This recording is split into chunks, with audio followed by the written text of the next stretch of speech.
Hi guys, welcome to my channel. நாம் இன்றைக்கி என்ன ரெசிபி பண்ண போகிறோம்னா பச்சரிசி மாவு உருண்டை. அதனால் அது செய்ய போகிறோம். அது மாரியம்மன் கோயில் பண்டிகைகள்லாம் செய்வாங்கள்ல, அதுதான் நம்ம செய்ய போகிறோம். அதுக்கு நம்ம என்னென்ன வேணும்னா சர்க்கரை, பச்சரிசி, அப்புறம் ஏலக்காய் கொஞ்சம். அது மட்டும் நாங்கள் இப்போ ஏலக்காய் தான் நசுக்கிட்டு இருக்கிறோம். அப்புறம் சர்க்கரை ஒரு போசியில் போட்டு கொஞ்சம் தண்ணி ஊற்றி அதை நல்லா கொதிக்கிற வரைக்கும் நம்ம மெதுவாக கிண்டிகிட்டே இருக்கணும். ஒரு கம்பி பதம்னு சொல்லுவாங்கள்ல, அது வரைக்கும். அதை லோ ஃப்ளேம்லேயே வச்சுக்கலாம். ஹை ஃப்ளேமில் இது வச்சிங்கன்னா அது ரொம்ப கருகுன மாதிரி ஆயிரும் அந்த சர்க்கரை பாவு. அதனால் சும்மா லோ ஃப்ளேமில் வச்சு அந்த சர்க்கரை கரையிற வரைக்கும் நம்ம அப்படியே மெதுவாக கிண்டிகிட்டே இருக்கணும்.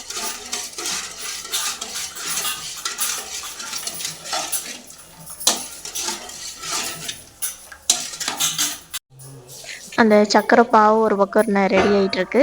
நம்ம பச்சரிசி மாவு பாருங்கள், நல்லா அரிசி கழுவி ஊற வச்சு மிஷினில் கொடுத்து ஆட்டிகிட்டு வந்தோம். ஏன்னா நாம் மிக்சியில் அடித்தோம்னா அது இன்னும் கொஞ்சம் நரன்னு இருக்கும். அதனால் மிஷினில் கொடுத்து ஒரு அடி நல்லா நைஸாக அரைச்சிட்டு வந்துட்டோம். அப்புறம் சர்க்கரை பாவு பாருங்கள், நல்லா கொதிச்சிட்ருக்குது. நல்லா ஒரு கம்பி பதம் வர வரைக்கும் நம்ம அது ஒரு பக்கம் ஒரு அடுப்பில் வச்சுட்டு பார்த்துட்டே இருக்கணும். அது ரொம்ப திக்காயிடுச்சுன்னா அப்புறம் உருண்டை சக்கரை கட்டியாக ஆயிடும். அப்புறம் மாவு போட்டால் நல்லா இருக்காது. அது ஒரு கம்பி பதம் வந்ததையும் நம்ம பொடி பண்ணி வச்சுருந்த ஏலக்காயை அதுக்குள்ளே போட்டு அது நல்லா நிறைய ஏலக்காய் போட்டிங்கன்னா தான் அது நல்லா மணமாக இருக்கும். அதனால் ஏலக்காயை போட்டு ஆஃப் பண்ணிடுங்க. ஆஃப் பண்ணிட்டிங்கன்னா தான் நல்லாயிருக்கும்.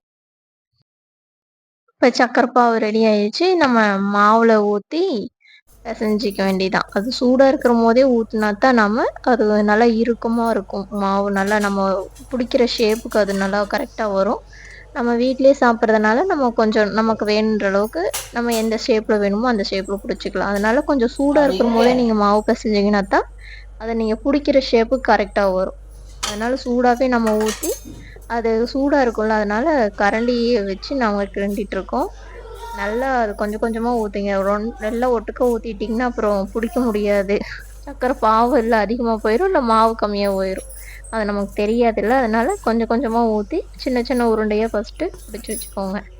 கொஞ்சம் நல்லா இலக்கம் மாவு நல்லா ஈரப்பதமாக இருக்கிற மாதிரி பிடிச்சி வைங்க. அப்போ தான் அது காஞ்சதுன்னா நல்லா இனிப்பாக இருக்கும். அது கொஞ்சம் நீங்கள் பிடிக்கும் போதே ரொம்ப வரன்னு பிடிச்சி வச்சிட்டிங்கன்னா அது ரொம்ப கல்லாட்டம் ஆயிரும். அப்புறம் நீங்கள் சாப்பிடவே முடியாது. கல் எடுத்து தான் அடிக்கிற மாதிரி இருக்கும். அதனால் கொஞ்சம் ஈரமாக இருக்கிற மாதிரி பிசைஞ்சு இங்கே பாருங்க இப்போ எந்த கன்சிஸ்டன்சியில் இருக்குதுன்னு.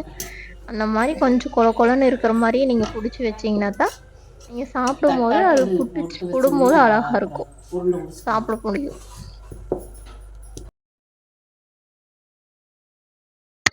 இந்த மாதிரி மாவு கொஞ்சம் இலக்கமாக வர மாதிரி நம்ம பிசைஞ்சு எடுத்துக்கிட்டோம்னா தான் நம்ம பிடிக்கிற ஷேப்புக்கு அது கரெக்டாக நிற்கும். அதனால கொஞ்சம் நல்லா மாவு இலக்கமாக இருக்கிற மாதிரி நீங்கள் பிசைஞ்சிக்கணும். அப்போ தான் ஒரு ஷேப்புக்கு கரெக்டாக வரும்.